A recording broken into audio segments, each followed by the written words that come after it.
You know, innovation often comes when tradition meets necessity. Sweden has just done something that could redefine the rules of creativity in the age of AI. Today on Beyond Binary, we're looking at Sweden's bold move, AI music licensing that could change everything. What is it? Why does it matter? And what could its ripple effects be globally? Sweden's music rights organization, STIM, has launched a collective AI music license. That means for the first time, creators, songwriters, composers, music publishers will have legal, formal protection and compensation when their music is used by AI companies to train models. This isn't just theory or talk, it's an active framework being rolled out now. Fact 1. STIM represents over 100,000 music creators in Sweden. These are people who, under earlier AI practices, risked having their works used without consent or compensation. With this license, STIM is saying, no more bypassing of creators. Fact 2. The license allows AI companies to use copyrighted songs for training purposes, under legal terms, while ensuring songwriters are paid royalties. Before this, many AI tools were training on copyrighted works without clear permission, creating legal and ethical gray zones. Fact 3. To ensure transparency and fairness, the agreement uses attribution technology. A third-party attribution system, Royalties, will trace influences, meaning when an AI-generated output draws from existing works, it can be traced back so that original creators are paid. It's not just about training use, it's about the downstream outputs too. Fact 4. STIM is piloting the license with selected works and partners, specifically a startup called SongFox. At first, only a limited number of works are included. Creators have explicitly given consent. This allows the system to be tested carefully and makes sure the mechanisms work before a full rollout. Fact 5. There is concern about income loss for creators if nothing changes. A study by CISAC, International Confederation of Societies of Authors and Composers, projects that generative AI could reduce income for music creators by up to 24% by 2028 if licensing frameworks like this aren't implemented. So this isn't just about fairness, it's about survival for many in the creative industries. Fact 6. The license includes mandatory tracking of AI-generated outputs. It's not enough for AI companies to simply pay for training data.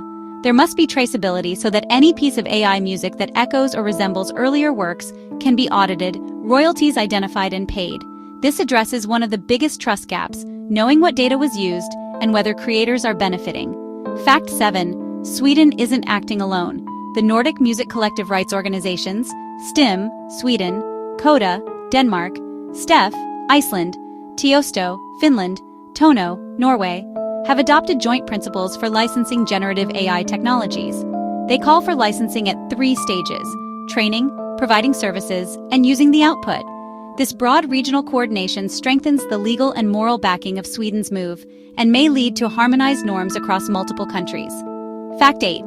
The license also is meant to be a market-based model that sets a global standard. STIM wants this not to simply be a Swedish one-off, but a blueprint others can adopt. It aims for equal terms of competition for AI firms as well as legal certainty. AI companies will pay via a mix of licensing fees and revenue shares based on usage. The more demand an AI service creates, the more revenue flow to rights holders. Fact 9. An important component is creator consent. Not every creator is automatically included. Only those who explicitly consent have their works in the initial repertoire. That allows control agency. Some may for various reasons opt out. It's a recognition that creators' autonomy matters. Fact 10. This licensing model doesn't just protect existing music, it could reshape innovation in AI music. By establishing rules about attribution, compensation, and legal clarity, it may encourage more responsible AI music tools. It may foster creative collaboration between AI developers and songwriters with less fear of lawsuits or exploitation. In the long term, AI music platforms that follow such models may gain more trust with creators and users alike. Also, this move may push jurisdictions lacking clear AI music legal frameworks to act for fear of lagging behind. Listening to all that, what are some of the deeper implications? First, the financial model for music may shift.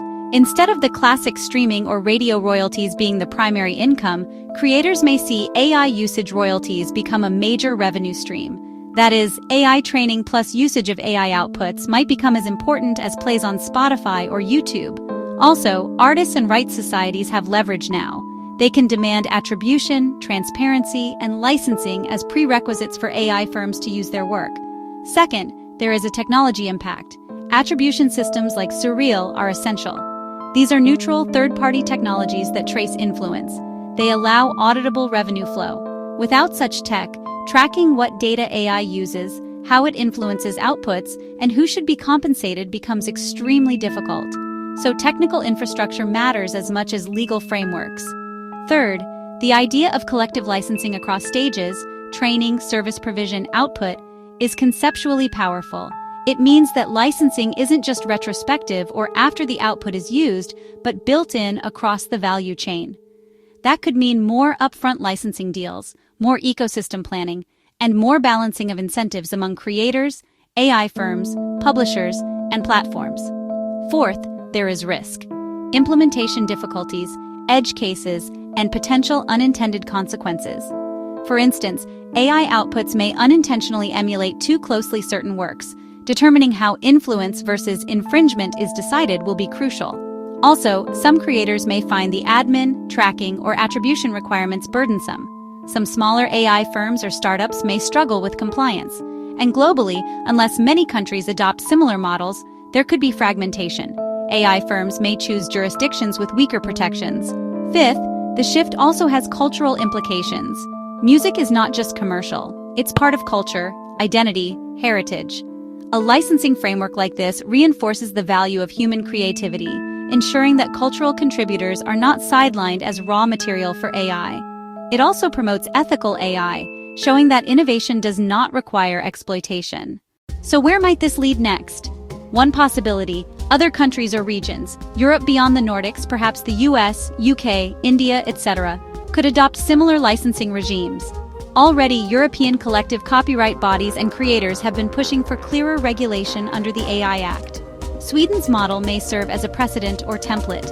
Another possibility is AI companies adjusting their strategies. Instead of training on huge unlicensed datasets scraped from everywhere, AI firms may proactively partner with rights societies to license data and build models that include attribution from the start. This might increase costs, but in return gain reliability, trust, and legal safety. We might also see platforms or AI music tools that advertise compliance with licensing frameworks. STIM licensed, rights aware, creator first, these could become marketing features. Consumers and creators may prefer AI tools that treat human work fairly. Finally, there's a philosophical question. As AI becomes more capable in art, what counts as human creativity? If AI outputs are heavily influenced by existing works, and creators are paid via royalties when influence is traced, then creativity becomes more of a networked process rather than an isolated act. We might shift from artist as creator alone to artist as node in a creative ecosystem. That could change how we evaluate and appreciate art, ownership, and originality. At Beyond Binary, we believe that clarity, fairness, and transparency are not just ideals. They're essential for sustainable innovation. Sweden's move isn't perfect, but it's a bold step. It suggests that we can build frameworks that protect creators and allow technological progress. It suggests we can move from gray zones into regulated, auditable, ethical territory in AI music. If you enjoyed this deep dive into Sweden's AI licensing move and why it could change everything, hit that like button, share this video with someone who cares about music and tech, and don't forget to subscribe for more explorations where tech, law, culture, and future meet. Leave a comment. Do you think your country needs a similar move? How would you want AI music licensing to work where you are? Until next time on Beyond Binary, stay curious, stay critical, stay creative.